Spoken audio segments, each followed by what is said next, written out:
10,000 টাকা দেবো মানে কি ঘুষ চাইতেছো তোমরা? কি যে কন্যা দুলা ভাই, শালি আর দুলাবের মধ্যে কি ঘুষের লেনদেন হয় নাকি? লেনদেন তো হয় উপহারের লেনদেন। 1 টাকাও দেবো না, এটা উপহার না, এটা চান্দাবাজি। যাও। তাহলে চল আমরা বুবুর কাছে যাই। চল। আচ্ছা,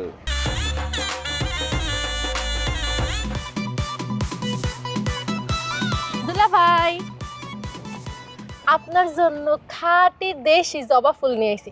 তো দুইটা 2 কালারের নেন, রাখেন। ভাই আমার এগুলো কিচ্ছু লাগবো না। আর এক জোড়া আছে না, তবে আর 2 বোন। আমারটা সিগারেট ছিল হাতে, একটাই সিগারেট ছিল, সিগারেটটা লয়ে গেছে। কি গিয়া কইছে তোর বোনের কাছে গিয়া কইব তুই তার মার্ডার হয়ে যাবে। দুলা ভাই, আপনি আমার বোনকে সিগারেট খাইতে দিছেন? আপনি তো মেয়ে লোক ভালো না। আর সিগারেট খাইতে দিমু কেন? আমার হাতে সিগারেট ছিল, ওরা লয়ে গেছে ছলা কলা কইরা। আমি ম্যাচ চাইছিলাম, ওই সিগারেট লয়ে গেছে তোমাকে বোনের কাছে, গিয়া বিচার দিব। আমার তো মার্ডার করে ভালাইবো তোমার বইনে। আপনারা তো মার্ডারই করা উচিত দুলা ভাই। বিয়ার পর কেউ সিগারেট খায়? আসলে এই বেড়া মানুষই না ভালো না, ঠিক হয় না কোনোদিন। পুরুষ মানুষ বুঝোস না, ঠিকই কইছিস, কোনো জীবনও ঠিক হয় না।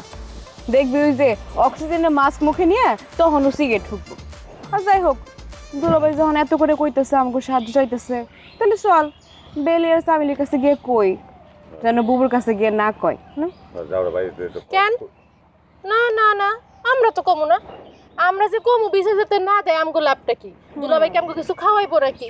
আচ্ছা, যা খাইতেছো ওইটাই খাও, অসুবিধা নাই, খালি উপকারটা করো, সিগারেট টাইনা দাও। ঠিক আছে দুলা ভাই, আপনি যেহেতু রাজি হয়ে গেছেন, শর্তে এক কাম করেন, 10,000 টাকা দেন। 10,000 টাকা দেবো মানে কি ঘুষ চাইতেছো তোমরা? কি যে কন্যা দুলা ভাই, শালি আর দুলাবের মধ্যে কি ঘুষের লেনদেন হয় নাকি? লেনদেন তো হয় উপহারের লেনদেন। এক কাজ করেন, আপনি আমাকে 10,000 টাকা দেন, আমরা সোজা গিয়া ওই বেলিয়ার ফ্যামিলির কাছে গিয়ে কমু যে দুলা ভাই আমাকে আদর করে 10,000 টাকা দিচ্ছে।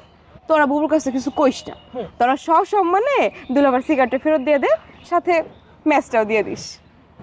1 টাকাও দেবো না, এটা উপহার না, এটা চান্দাবাজি। যাও। তাহলে চল আমরা বুবুর কাছে যাই।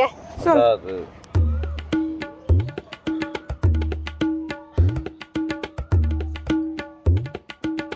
তোমাকে বাড়িতে আউন্ডাই ভুল হয়েছে, একটা সিগারেট ধরাইও নাই, ওই সিগারেট লেগে এখন 10,000 টাকা জরিমানা দেওয়া লাগতেছে। ধরো।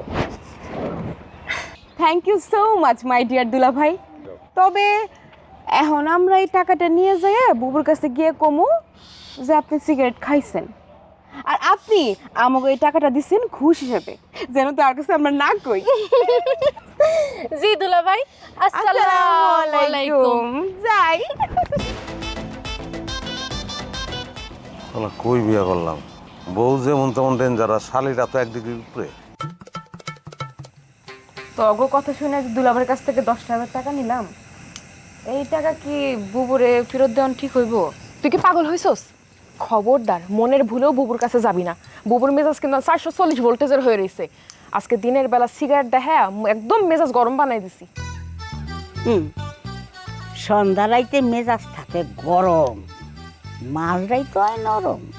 বুড়ি, তুমি আবার কি কইতেছ? এটা হলো সংসারের ভাষা, সংসারের ভাষা কইতাছি। তোরা সংসারের ভাষা বুঝবি না, তখনও বিয়া সাথী হয় নাই, ওইলে পরে বুঝবি। আচ্ছা বুড়ি, বিয়ার পর আর কি কি বুঝমু, একটু বিস্তারিত কও না।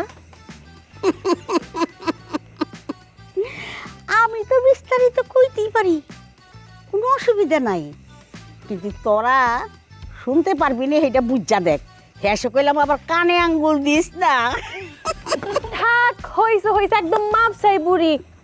এর আগে একবার সংসারের কাহিনী বোঝাইতে গেছিল, এরপর আমাকে লজ্জায় একদম চুল লাল হয়ে গেছে। এই যে এই চুলটা এখনো লাল হয়ে আছে।